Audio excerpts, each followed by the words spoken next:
이사님에 이어서 제 세미나 진행해볼게요. 저는 다 아시다시피 베트남 나트랑 여행을 갔다 왔거든요. 근데 저는 되게 짧게 갔다 왔어요. 화요일 날 퇴근하고 밤 비행기를 타고 이제 다음날 수요일 새벽에 도착을 해서 돌아올 때는 금요일에서 토요일 넘어가는 밤 비행기를 탔거든요. 그러면 실제로 나트랑에는 제가 수목금 3일 있었어요. 그래서 유지기사님 앞에 하는 거 보니까 저는 생각보다 사진이 되게 많이 없더라고요. 많이 없기도 하고 3일밖에 안 갔다 오기도 해서 저는 이제 후기보다는 뭔가 정보 전달? 느낌이 좀 많이 강할 것 같아요. 네, 목차인데요. 저는 이제 나트랑으로 여행지를 정한 이유, 나트랑에서 가볼 만한 추천 음식이 있고요. 마지막에는 이제 제가 이제 워케이션으로 가게 된다면 어떤 일정이나 코스를 짜볼지에 대해 생각해봤습니다. 나트랑으로 여행지를 정한 이유인데요. 전 처음부터 이제 나트랑으로 여행을 가려던 건 아니었고, 그 제주항공 동남아 노선 항공권을 제가 갖고 있었어요. 근데 이 갖고 있던 이유는 그 코로나 때 항공사들이 좀 힘들어지면서 항공권 싸게 판매한 적 있잖아요. 그때 이제 미리 구매를 했었어요. 그래서 5년 이내에만 사용하면 돼가지고 이제 갖고 있었는데, 저 선택지가 많이 줄었죠. 제주항공에서 운행하는 그 동남아 노선지에서 정했어야 돼요. 그래서 뭐 마닐라부터 비엔티안까지 꽤 많았는데, 제가 이번 여행의 목적을 생각했을 때 뭐 휴양이나 음식, 뭐 관광 한쪽에 치우친 것보다는 좀 적절히 섞이는 곳을 가고 싶었거든요.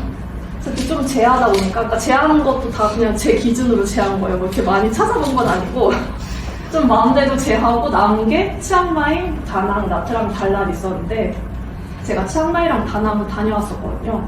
그래서 나트랑이랑 달랏 중에 이제 나트랑이 바닷가 쪽에 있는 도시라고 해가지고 제가 나트랑으로 여행지를 정했습니다. 나트랑은 이렇게 베트남 지도에서 요 빨간 표시 있는 부분 어딘가거든요. 그래서 베트남의 뭐 나폴리라고 불리는데 7km에 이르는 화이트 비치가 있고 풍부한 일조량 때문에 그렇게 불린대요. 건기는 1월부터 8월까지고 제가 갔을 때는 3월 초에 날씨가 최저 24도부터 최고 기온 32도까지였고 한국과는 2시간 시차가 났었어요. 그래서 인천공항에서 이제 직항으로 한 4시간 50분 정도 걸렸고 베트남을 이제 45일간 무비자로 여행을 할 수 있어서 무비자로 다녀왔습니다. 전압은 220V, 저 우리나라랑 똑같은 걸 써가지고 그냥 집에서 쓰던 거 그대로 가져가서 사용하면 됐었어요. 또 나트랑 가볼 만한 곳인데요. 여기 이제 제가 가본 곳을 사진을 찍어서 올렸습니다. 토나가르 사원이랑 농선사, 나트랑, 대성당 이렇게 다녀왔는데, 토나가르 사원은 그 인도 영향을 받아서 만들어진 그 힌두교 사원이라고 해요. 그래서 제가 갔던 그 여행지, 관광지 중에서는 제일 인상 깊었는데 그 이유가 제일 그 이국적인 느낌이 많이 난 그런 곳이었습니다. 그래서 토나가르 사원 갔었고, 농선사는 사진 보시는 것처럼 거대한 불상이 산 위에 있거든요. 산 위에 있는 그런 사찰인데, 그래서 산 위라고 하면은 이렇게 열심히 걸어 올라가야 될 정도는 아니고 그냥 계단으로 한 5분에서 10분? 그 정도만 가면 돼요. 그래도 이제 한낮에 가면 저는 좀 더울 것 같아가지고 해질녘에 일부러 맞춰서 갔거든요. 그래서 해질녘에 맞춰서 가니까 이제 나트랑 시내가 다 내려다 보이면서 이제 노을을 볼 수 있어서 좋았어요. 근데 나트랑 시내를 찍은 사진도 제가 하나도 없더라고요. 그냥 올라가서 이거 하나 찍고 왔더라고요. 그래서 이게 다고. 나트랑 대성당은 그 이제 베트남이 프랑스 식민지 시절에 이제 프랑스식으로 지어진 성당이라고 해요. 그래서 여기는 제가 갔을 때 원래는 내부도 들어갈 수 있다고 하는데 뭐 그 예배 본다고 하나요? 예배를 보고 있는 중인지 막아놨더라고요. 못 들어가게. 그래서 저는 이게 주위만 한 바퀴 돌다 왔고요. 그냥 돌아오기는 좀 아쉬워서 길 건너편에 이 성당을 바라보면서 커피 한잔 할 수 있는 카페가 있길래 거기서 커피를 한 잔 마시고 왔습니다. 여기는 이제 제가 가본 곳은 아닌데 이제 많이들 나트랑에서 가는 곳이래요. 그래서 빈 원더스는 베트남의 삼성이라고 불리는 빈그룹에서 만든 테마파크래요. 그래서 테마파크인데 테마파크가 섬 안에 있어서 배 타고 들어가야 되고요. 머드 온천은 나트랑이 천연 머드가 유명하대요. 그래서 머드 온천도 많이 간다고 하고, 이 나트랑 비치는 제가 직접 이제 발을 담근 건 아니고 택시 타고 왔다 갔다 하다가 많이 봤는데 본 의견으로는 여기가 이제 도로를 중심으로 뒤에는 호텔 그리고 앞에는 비치가 좀 나눠진 느낌이 있어서 깔끔한 느낌이 들었습니다. 그래서 여기서도 이제 외국인 분들이 많이들 여기서 그 해수욕을 하시더라고요.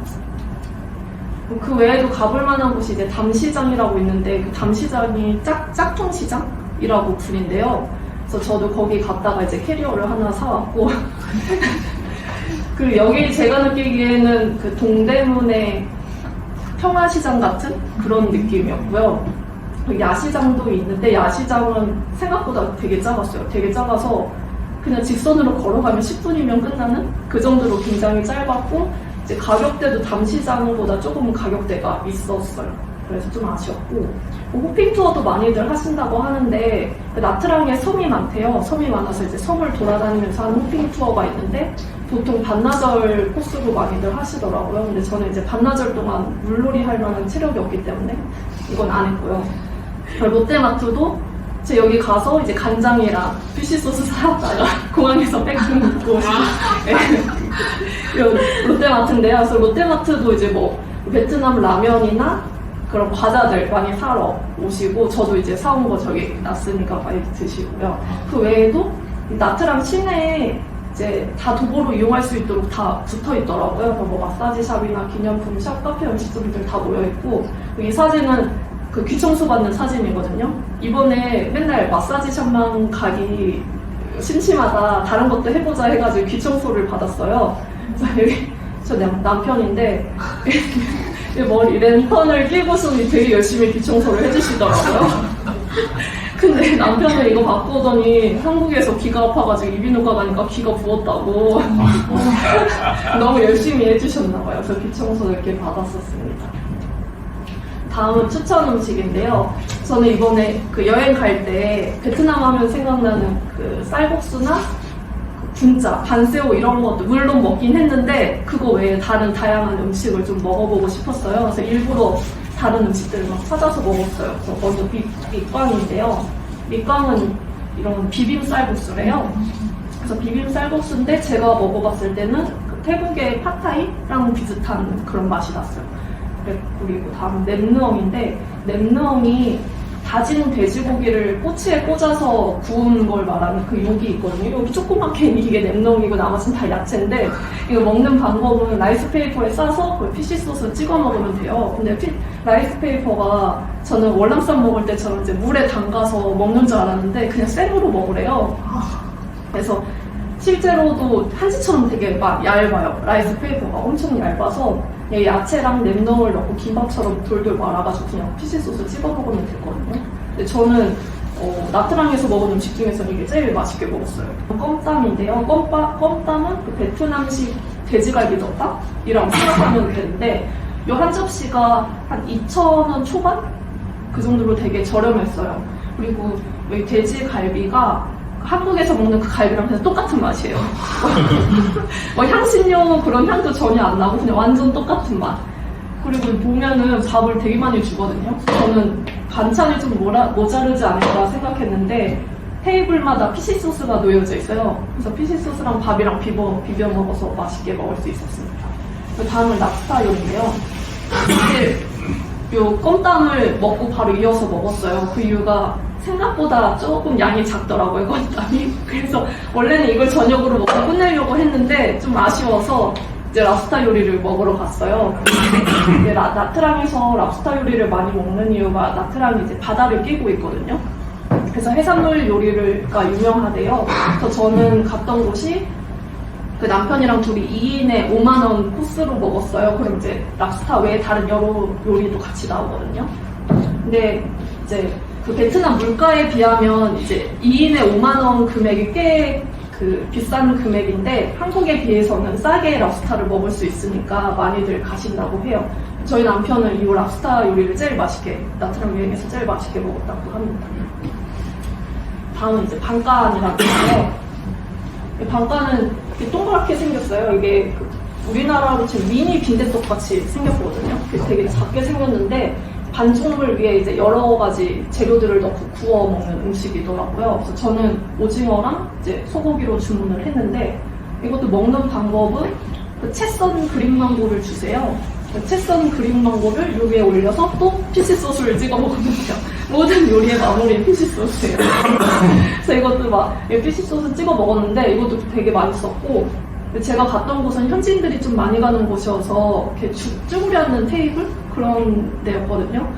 그래서 그런지 관광객이어서 그런지 몰라도 마지막에 이 소스 값을 또 따로 받더라고요. 그래서 좀 당황했던 기억이 있습니다. 다음은 열대과일인데요. 한국에서 그 애플망고 먹으면 하나에 10,000원이고 되게 비싸잖아요. 확실히 현지다 보니까 엄청 싸더라고요. 그래서 그 나트랑 시내에 돌아다녀 보면은 과일 가게도 진짜 많고요. 그래서 제가 여기도 정해놓고 간 건 아니었고 그냥 길 가다가 보여가지고 이렇게 앞에 서 있었는데, 서 있으면 알아서 시식해보라고 잘라주세요. 다 잘라줘서 이제 맛보고 맛있는 거 이제 선택하면 되는데, 저는 맛봤을 때 그린망고랑 애플망고가 제일 맛있더라고요. 그래서 그거 1kg씩 주문하고, 그리고 망고스틴도 한 번도 안 먹어봐가지고 그것도 궁금해서 1kg 주문을 했는데, 그렇게 해서 총 3kg에 한국 돈으로 한 12,000원? 13,000원 나왔던 것 같아요. 그리고 이제 커팅도 요청하시면 다 잘라서 주시거든요. 그럼 편하게 먹을 수 있었습니다.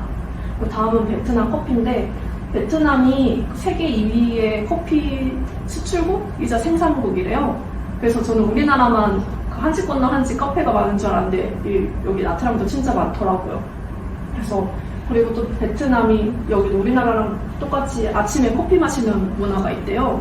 그래서 제가 그 밤 비행기를 타고 새벽에 도착해서 한 새벽 2시 반인가 체크인을 했거든요. 그래서 잠을 제대로 못 잤어요. 그래서 눈이 너무 일찍 떠져가지고 아침 7시에 이제 호텔 근처에 카페를 찾아갔는데 이미 7시에 문이 카페가 다 열려 있었고, 꽤 많은 현지인들이 커피를 마시고 있었어요, 그 시간에.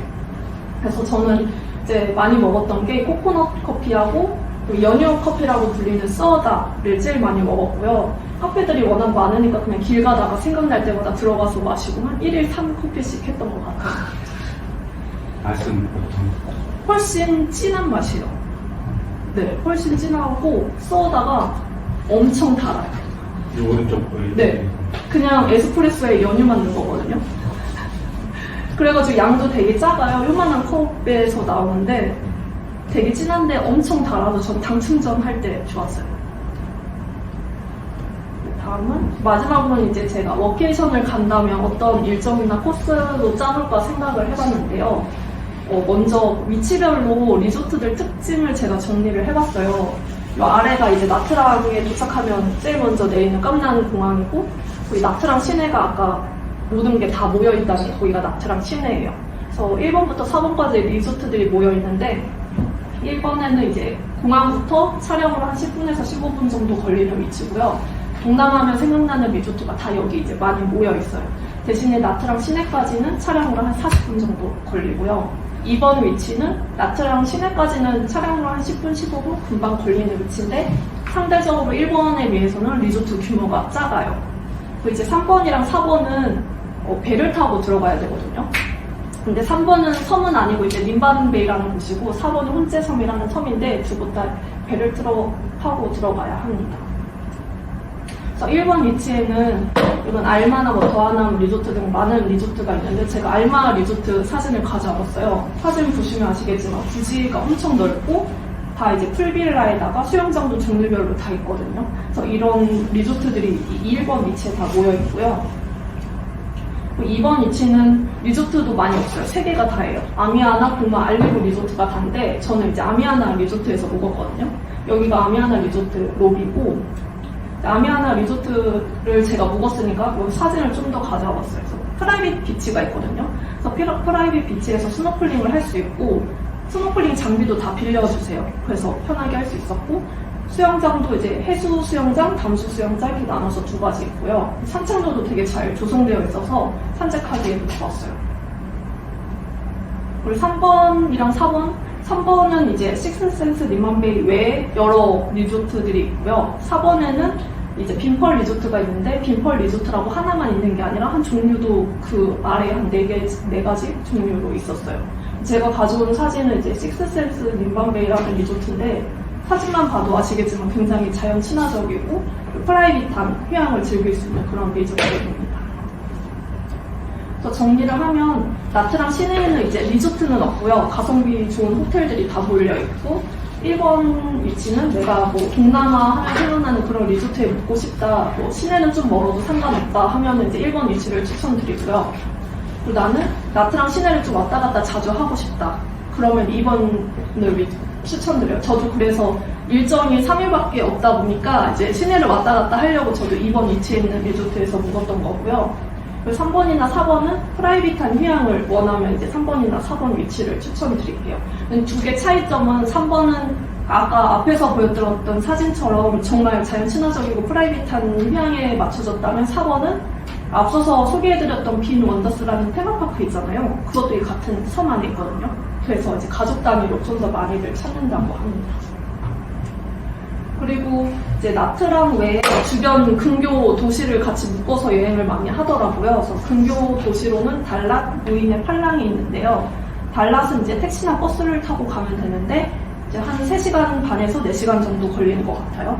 여기 달랏은 이제 해발고도 1,500m에 위치한 도시인데 그래서 좀 높은 곳에 있다 보니까 연평균 기온이 한 18도 정도로 연중 따스한 날씨래요. 그래서 달랏도 많이 가시고 무인해나 팔랑은 여기가 무인해 사진인데 사막 투어를 하러 많이 가거든요.